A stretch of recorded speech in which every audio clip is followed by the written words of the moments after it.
Aici în carte zice să nu puneți mâna pe ea. Așa, încet, încet, să te obișnuiești. Aoleo, la abator cu tine nu te mai ții deloc.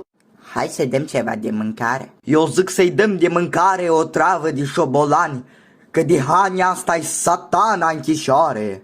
Era roșu magazinul și avea o ușă ce se deschidea așa și avea tot felul de chestii folositoare, cum ar fi fiare, cum ar fi cazane, biciclete vechi. Prostule, era o dubă. De noi am pus sigur de acestea să treaba așa de șobolan. Ești mai puternic dacă ești mai sus în arborele genealogic, atunci cea mai puternică persoană este eu. Tu se tași pe trezită că cel mai puternic e Frankie. Hoțu și nenorocitul de Frankie. Nu vorbi așa de tata.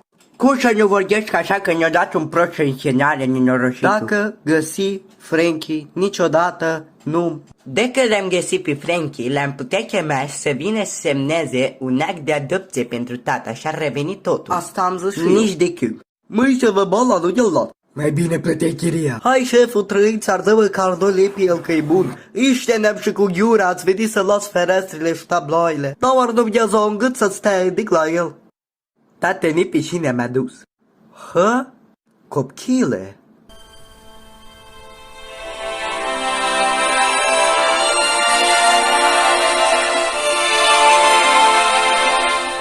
De 33 de ani nu ți-ar și rușine porco șobolan.